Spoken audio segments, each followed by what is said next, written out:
What's going on YouTube? Today I'm gonna be reacting to the marathon ViDoc, I think is what you call it. It's like a little short documentary, I guess, of the development of Marathon and the things that's changed. Now this game I was excited for when it was first announced. I didn't do too much digging on it when I first heard about it, but I did think it looked interesting. So hopefully this video will provide us with the information we need to really understand the game. So let's get right into it.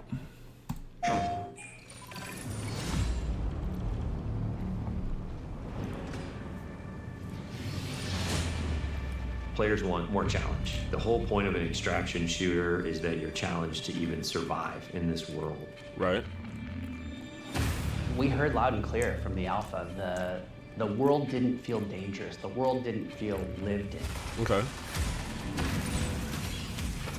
Tal said, No, I didn't even know that. Like, I didn't know they had people already playing the game initially until I saw people on Twitter kind of arguing and having a debate about something. I believe it might be shown in this video, so when it comes up, I'll bring it up. But there are people that were kind of uncomfortable about some things, but then if you go in the comments, they're like, well, that's not what you think it is. So if it shows it in this video, then I'll talk about it. But also with this extraction shooter genre, I haven't been into the extraction shooter genre at all, really. I don't think there's many extraction shooters on PS5 to begin with, and I don't play PC. I just play my PS5. But to say that I've really really got interest in the extraction shooters since Arc Raiders has come out. That is like my favorite game right now. I love Arc Raiders. So that was my first real taste of an extraction shooter. When I saw this game announced, I did take real interest into it because of how it looked, and it's being made by Bungie, and I really loved Destiny 1. Now, I didn't play Destiny 2 as much. I know there's some controversies there already regarding Destiny 2, but for Destiny 1, all throughout high school, I was playing that game. I loved Destiny 1. And this game being made by Bungie has really, sparked my interest. But the extraction shooter genre is since Arc Raiders, I feel like not really changed the game, but I believe it started with Escape from Tarkov, right? And then Arc Raiders kind of, did their own little twist on it. And now this game, I think we're going to see some big things coming from the extraction shooter genre, and I'm really excited for it. forward to us is this place that really doesn't want you there, and that sort of survival narrative really fits really well with the kind of world that we're creating. Like, you can tell Destiny made this game, bro. To feel like there is something sinister underneath the surface, even when the colors are really bright. You should not be here. We want to marry the classic Bungie game feel, where you are blasting stuff in the face and it feels made. Classic Bungie game feel. See? You should not be here. We want to marry the classic Bungie game feel. The classic Bungie game feel. So that's like straight Destiny, bro. Halo, like. Where you are blasting stuff in the face and it feels. Just look at that, bro. The sort of high tension of the survival genre. Okay. If you want good loot, dude, this sounds This sounds so good on paper, like. There's very little they can do, in my opinion, because I know there's people who are already preying on this game's downfall, but there's little they can do, in my opinion, to ruin this game. Like, the blueprint for what people love is there. You have Halo, people love Halo. You have Destiny, people love Destiny. And you have these other extraction shooters that are just laying a foundation, and there's they're getting into this pretty early on. Like, there's very little you can do, I feel like, to ruin this game. Go to places where you're taking risks, either risks from other players or risks from AI. So we have all these tools now, Rook with ProxChat and the way the game works and sort of how tense it is. I think all those things work together really well.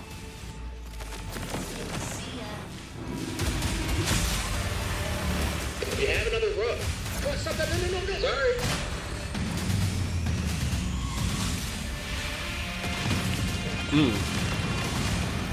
Bro, like...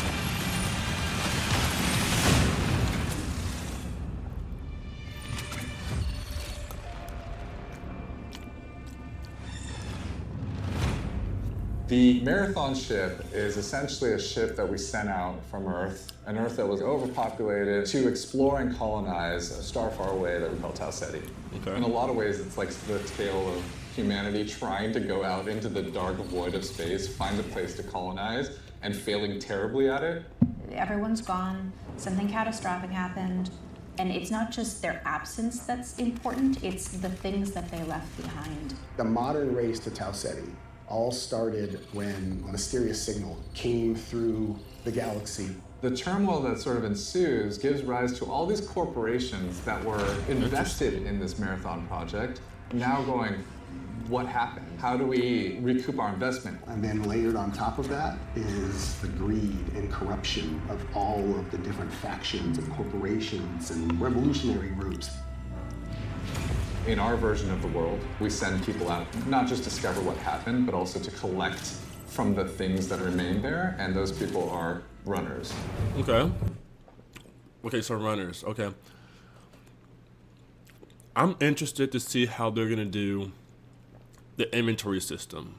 I wonder if it's gonna be more like a Arc Raiders inventory system or a Escape from Tarkov inventory system, PUBG-esque type of thing.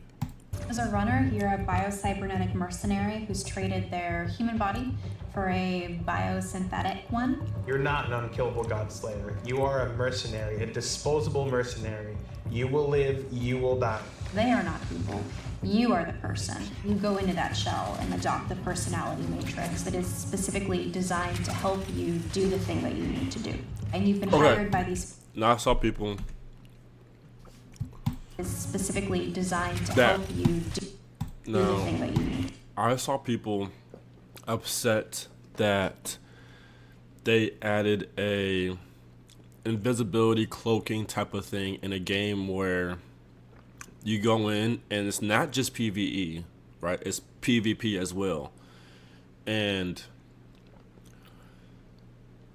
if you, and then, like, you know, there's different, you know, classes and like different characters, right? Now there's other PvP games that have cloaking mechanics. This isn't something new. So I'm kind of on the fence to where, like, okay, so those other PvP games that have cloaking mechanics is not an extraction shooter. Like, you won't go in, someone using a cloaking device, which, you know, gives them, which gives them like an advantage because they're invisible, right? Well, now it doesn't seem like the invisibility, the personality matrix that is specifically designed. It doesn't seem like the invisibility is too harsh, right? It's not like they're like completely invisible. Like, for example, like the finals, maybe like the finals light class or like the invisible smoke. Like, you're pretty invisible when you know, you really look at, like, you're pretty invisible. This doesn't look too harsh to me. But then again, you know, it I don't know if there's gonna put like a time limit on how long you can be invisible. I know that when you start shooting, it takes you out of the invisibility, which is good. I know that that there's gonna be like a recon class that can like counter that. But, you know, for the other classes that don't have that counter for the invisibility, if someone kills you and you're like, oh my god, like, they're invisible, I can see that getting very frustrating and turning players off from wanting to continue playing this game, because you go in with your best loot just to die to someone who's invisible, and you had really no chance because you couldn't see them. I don't know. We'll see. Designed to help you do the thing that you need to do. And you've been hired by these factions to come to Tau Ceti to scavenge it for anything that might be of value. As a runner, you've left your body behind. You've traveled light years so that you can have access to the ultimate payday. With extraction shooters, it is all about survival. There are other people who want the same things that you want, and it's up to you to best them. But there's quiet periods where you're listening for the anticipation of something. Could there be another crit in the distance? Did I just hear a gunshot? Did I hear AI just alert?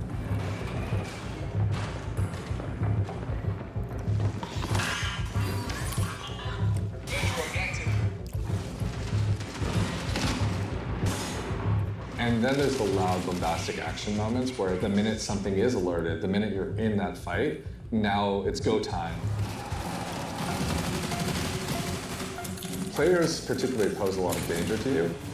They can make a lot of decisions that you might find illogical and completely trick you into scenarios.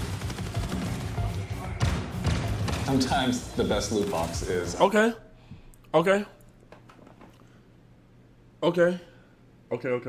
So it looks like they're going for a...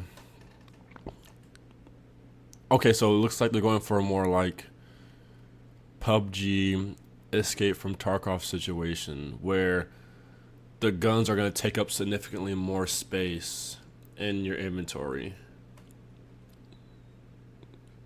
Yeah, okay.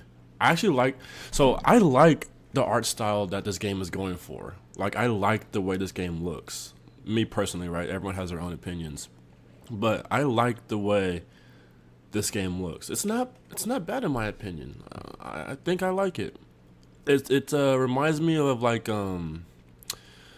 what is that, like the blocky look, like Trove or something. I don't know.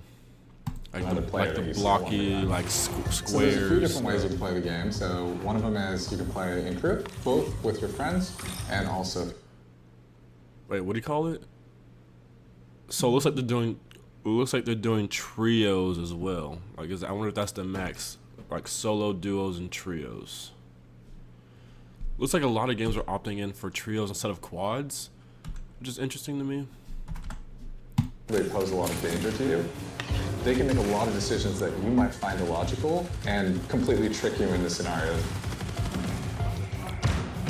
Sometimes the best loot box is another player that you see along the run. So there's a few different ways you can play the game. So one of them is you can play in group, both with your friends and also through crew fill, which will just match you with 2 other players. You can play solo, and you'll jump into a game with a bunch of other solo players. In solo, I think the stakes are a bit higher, right? You have only yourself to rely on. You still have prox chat, so you can call out to other solos, but you are playing a tense alliance game where it's really up to them whether or not they decide to honor or respect that alliance you might have created. Yeah.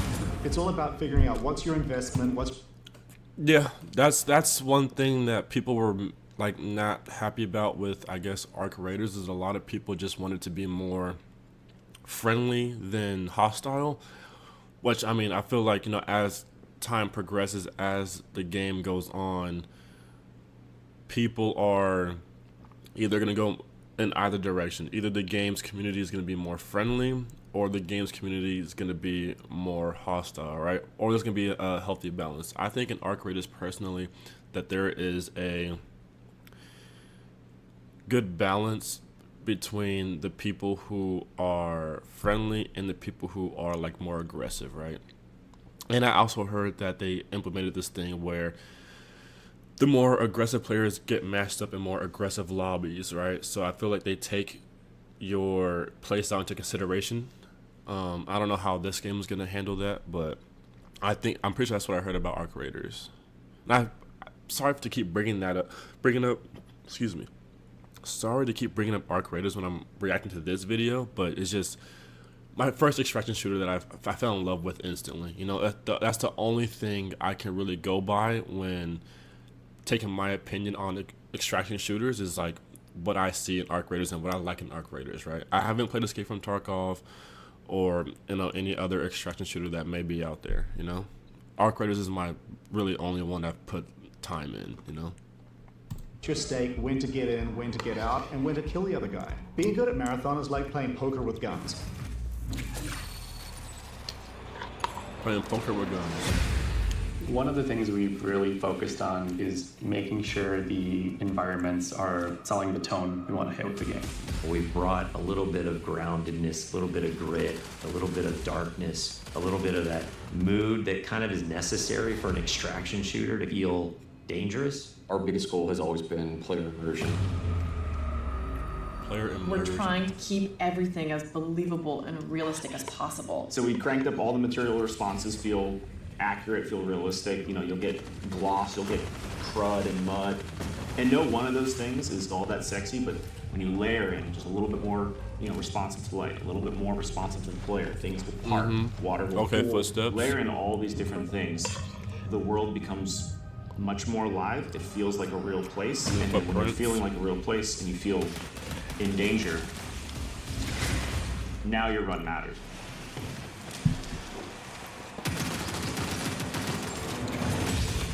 I look back at some of the alpha shots, and it's kind of hard to tell when it's sunny or when it's rainy. Weather feels like weather now. But like when it's sunny, you get this really nice like bleaching effect. It feels bright. It feels like warm when it's sunny now. I feel like we're just celebrating that I like the way it color looks. so much more. I think it just contributes to the whole effect. So we have dead bodies in the game now. We also have like decay on the runners themselves. Like you'll actually see them fall apart. We're actually dropping the body. The body stays there and the body slowly decays over time as you loot it. So when you come into a room and you see a bunch of carnage, but you see one body is still pristine, you know that their killer is probably close and you are not safe. If everybody is just a messy goop, you're probably okay. People are definitely going to take advantage of that and just stay there and just camp and just let those bodies decay. Plays a function. Okay, birds.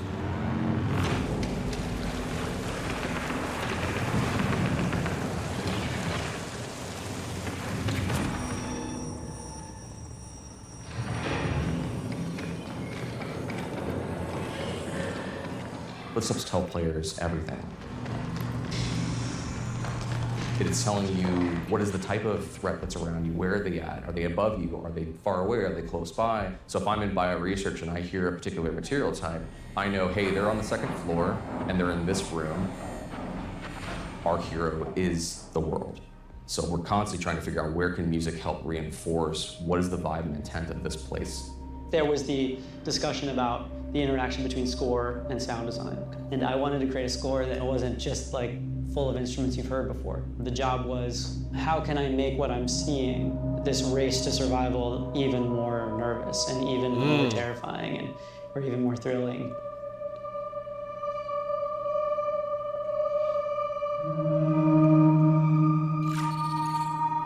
Okay.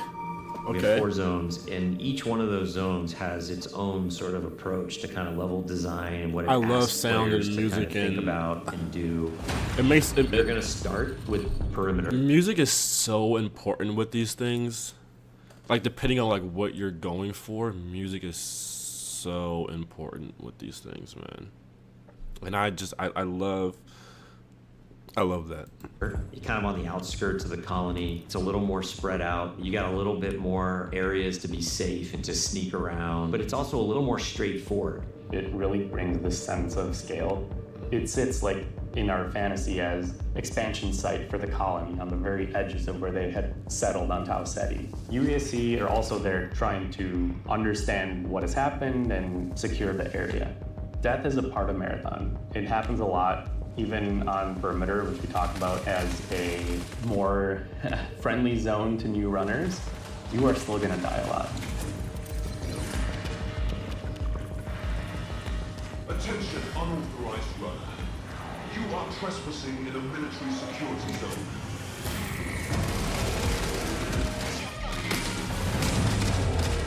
It was really important to us that the UESC were not trivial to fight. When you face them on Tau Ceti as a runner, you are the outlaw. You are trespassing.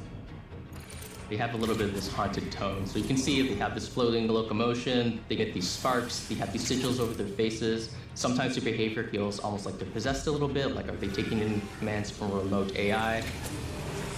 The elite tier is sort of like this dark blue. The mini-boss tier is more like a lilac. The boss tier is just gonna be dipped in red.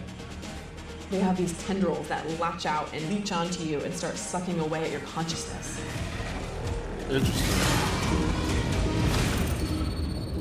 You're getting into Marsh, you're starting to understand something bad happened here, and you're seeing signs of that in a way that wasn't apparent on Perimeter.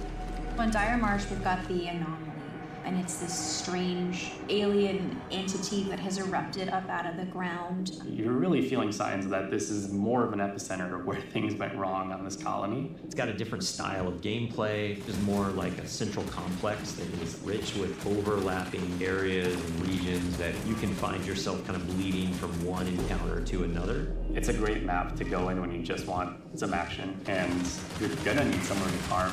Each map has different weather systems, it has different dynamic events that can happen, and your approach to them is never going to be consistent. One of the needs that the design team thought that we should have is more challenging PvE activities. Each of our zones has these bigger events that don't happen every session, but when they do happen, you'll know they're happening.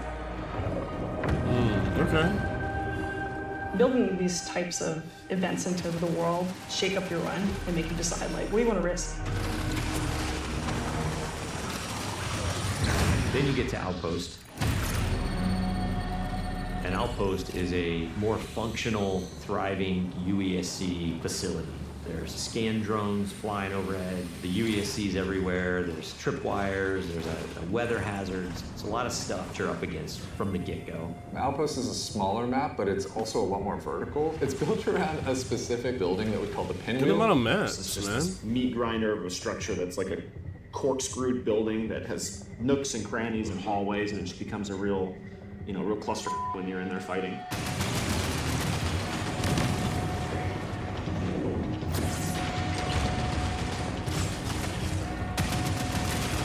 The floor is raised on Outpost and nothing is free.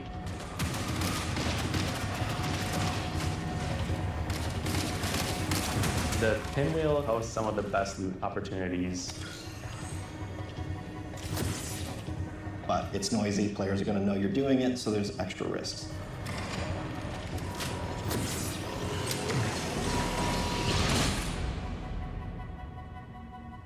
The character you're going to spend the most time with is the zones.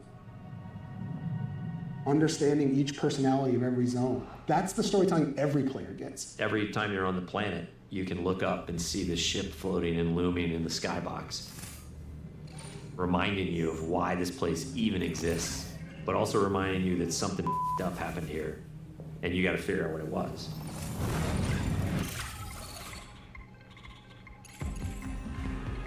Marathon has a lot of loot in it. It's a huge pie. There's a ton of different implants at every rarity. There's a ton of different runner cores for each runner. There's over 400 weapon mods. It's just an outlandish number of items to collect. There's going to be a really interesting period of discoverability where players sort of figure out what are the pieces that I have available to me, how do I get them, and how do I put them together into something that's awesome.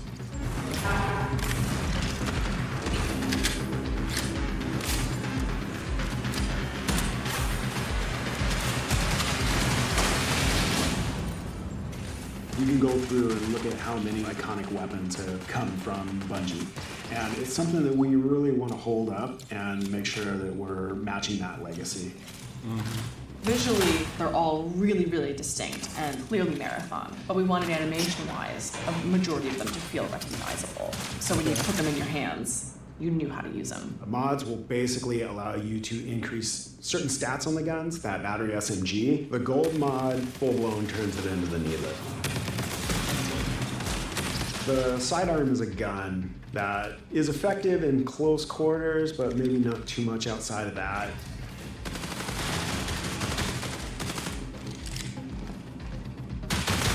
But the gold mod on this gun puts a suppressor on it, and then when I kill something with this gun, I turn invisible. And then that lends it to other build crafting if I want to sort of stack into how invisible can I be. Oh, it stacks. Oh, it stacks. Hold on. And then that lends it to other build crafting if I want to sort of stack into how invisible can I be. So you can be more invisible. Okay, interesting. Okay. Even some weapon mods can improve stats and your runner shell's capabilities. So there's lots of different ways to raise the floor of your stats so that you're coming into each run strong.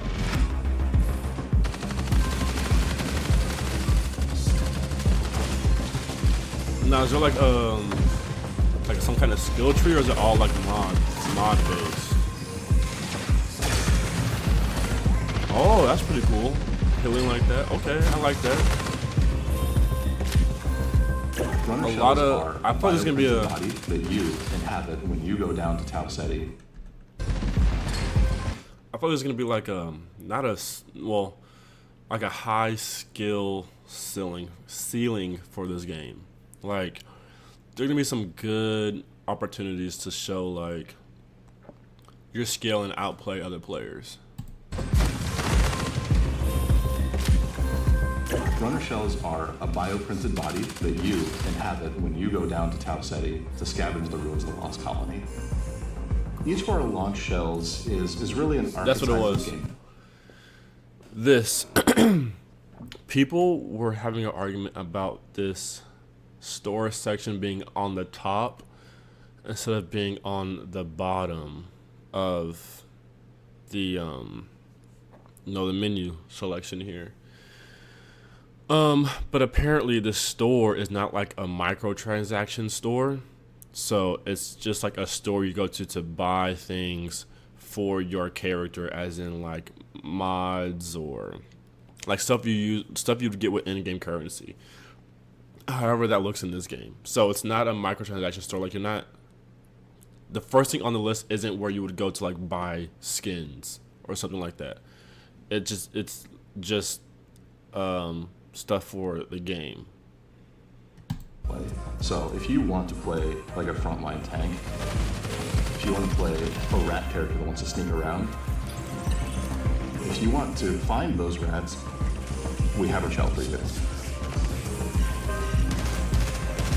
Interesting. The idea there is like, because that was pretty invisible. If you want to find those rats, we have a shell for you. Because if he's right there. If you want to find those rats, we have a shell for you. You can't see him at all.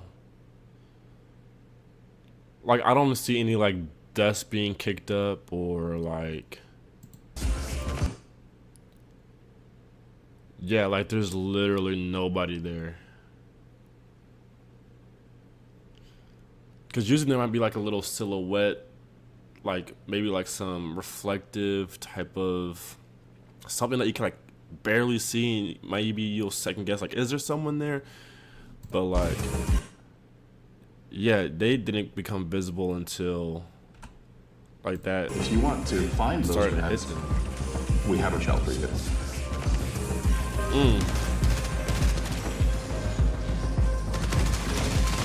The idea there is like, have a broad spectrum that everyone can kind of find a little bit of a home to, and then we're going to build on top of that. Cores and implants mold the kit into a playstyle that you want.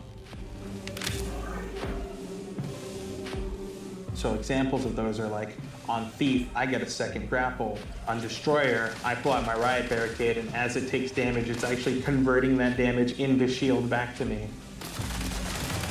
And these can be used in combination with each other to shift the gameplay style of your runner kit. At any point you feel like you don't want to risk anything, or maybe you're down on your luck and you want the opportunity to get back, Rook's your guy. Rook is a prototype runner shell. It's a mode where we make it easy for you to just kind of drop into a match that's in progress. Free kit. And run about and try to scavenge as much as possible. You are going in solo to a run that's already in progress. You don't have a team, you have a very limited loadout, but you're not risking anything. This lets you kind of get in, grab a little bit of loot, and then bail. So when you get like a really powerful gun or implant or core, it is unlocking some new space or new challenge that you've never done before, and the loot is helping you reach greater heights. West was betrayed in chapter 5. Faction agents are such a big vehicle for tone and narrative for the world.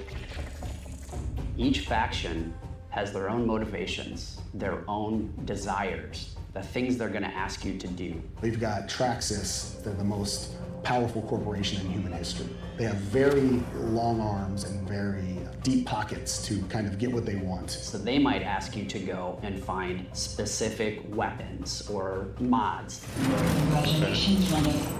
Your last performance evaluation was rated on track. If you're a PvP player, one of the factions is called Arachne. They're essentially a death cult. What that translates to is that they're asking you to go and kill other runners. The sacred thermodynamics of violence. MIDA is all about destruction. They are going to give you grenades, they're going to give you claymores, they're going to let you blow the place up. And they are irreverent and dangerous. They might ask you to upload this malware into a UESC dropship, and as it leaves, No, it'd be pretty interesting if they put like skin-specific stuff you can get for each faction. So like the people who are with the death cult have a specific skin, so you know, like if you see someone in that skin, more often than not, if they're trying to complete some quest for their faction or whatever, that they're gonna try to kill you, and you can get the jump on them. That'd be explodes and careens off into the distance. We have big plans. Explosive, visionary. Each of our factions has an upgrade tree that you unlock progressively as you gain reputation with them. And along the way, you're going to unlock these capstones that are these special upgrades.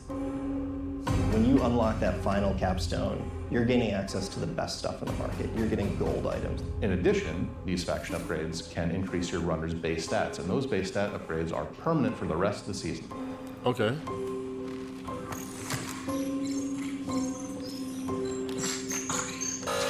Access denied. Darius, you know me. Did you miss your last round of maintenance? Don't search. Don't dig. Don't question. Darius? Access denied. Access Hey, it's denied. okay. It's just me. You're not alone. The Codex is a suite of achievements, collectibles, audio logs, things that you're finding in Run that we're going to track for you over time. The more you find these items, the more story you're unlocking about them and what their role is in the world, why they're here, who cared about them, why they're as valuable as they are. I'm repeating myself with these entries, but any fears inherent in the scope of this endeavor seem unfounded. Within the Codex, there's a whole bunch of stuff that you can unlock. Runner skins, weapon skins, weapon charms, stickers. I like charms. I emblems, like stickers. Backgrounds for your profile, and titles. So it's everything from your first steps on the world of Tau City 4 all the way through to becoming a Vid Master and taking on the most extreme challenges. They are waiting. Cryo Archive. The marathon ship is the hardest place to survive in this game. And if you're not ready to take your best stuff, well, you're not going to survive.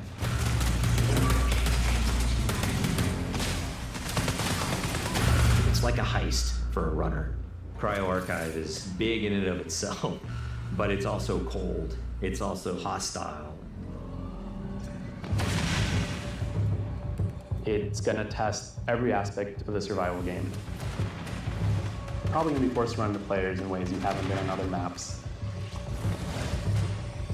You're gonna run into basically every type of environmental threat you have faced before. You're gonna fight a who's who of the highest tier UESC units, and the UESC are there in this presence you haven't seen before.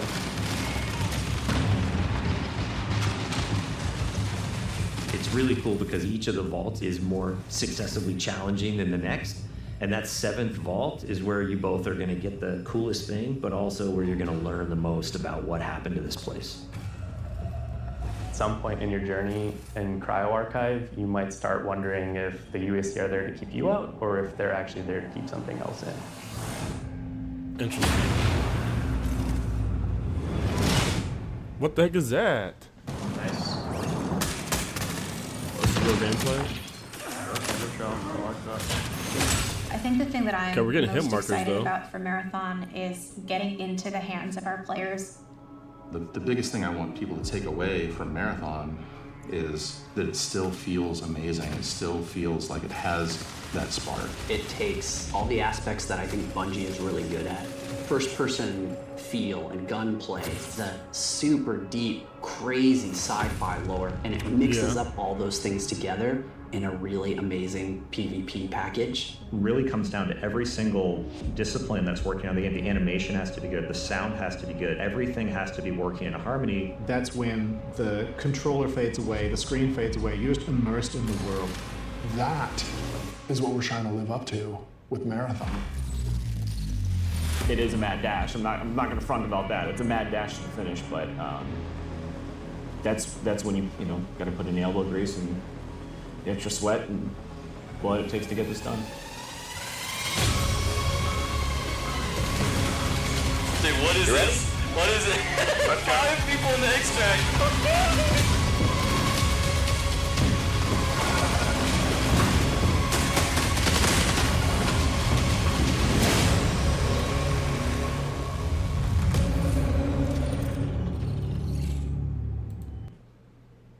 Coming March 2026. Okay. So we got what, like 4 months?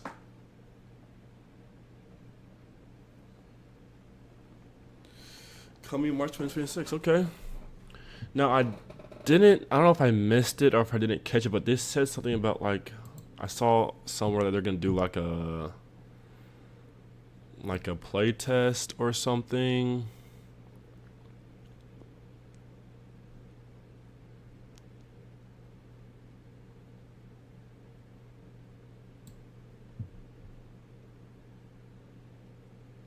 Oh, I wasn't even aware of this. For those who don't know, Anti-Real, the artist they stole from, said they reached an agreement. So either they're getting paid or the art is being changed. I'm not sure. Dang, so interesting. I think huge pay plus artists having a director role and credits for the game. Essentially, this might be their highest paid employee in its entire history. They paid the artist. Oh, they're on payroll now, lead designer. I'm actually kind of interested on that controversy. They stole from an artist? Absurd. Bungie even stole to begin with. Exactly, that is pretty absurd. If they lack original ideas, maybe the studio needs to have a serious look at themselves and or to wipe itself for a fresh start. I'm gonna give that comment a like, because the fact that they stole to begin with, a company like Bungie, the resources they have, the creative design they could like achieve, like the people they could bring onto the team, instead of stealing from the artist, they could have reached out to the artist to begin with and see about having that person on their game and give them their idea and work with them. But the fact that they stole is kind of crazy. Would be nice if this was a single player native driven game. Too bad it's not. Halo 1, Reach. Halo 1 through Reach had a single player narrative and co-op and PvP multiplayer, and everybody loved them, and it made a bunch of money. Granted, that's back when Bungie had passion. I don't think they're allowed to anymore. Oh, people are... Bro, it's an extraction shooter, PvP plus PvE. How the fuck would this be a narrative-driven single-player game? Because it's part of what made the franchise successful back in '94. What? I know, bro. The problem is the game is not narrative-driven. Single-player game is an online extraction shooter. The game is just like any other game these days. So boring. I guess just people out there who are craving more single-player games than, all these multiplayer games coming out. But everyone's trying to hop on, some kind of wave that they see, growing, right? I don't know how long this has been in development. you know. I don't know exactly when it was first announced or how long they've been working on it before they announced it. But I feel like extraction shooters definitely have room to grow.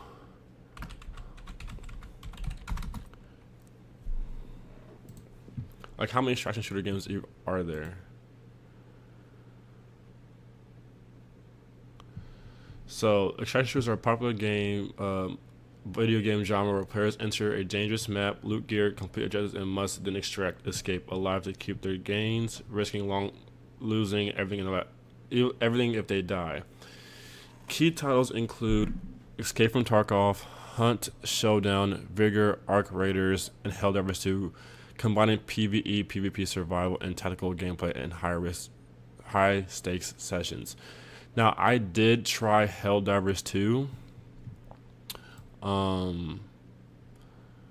I did try Helldivers 2, and it just didn't hit for me. It just wasn't a game for me. But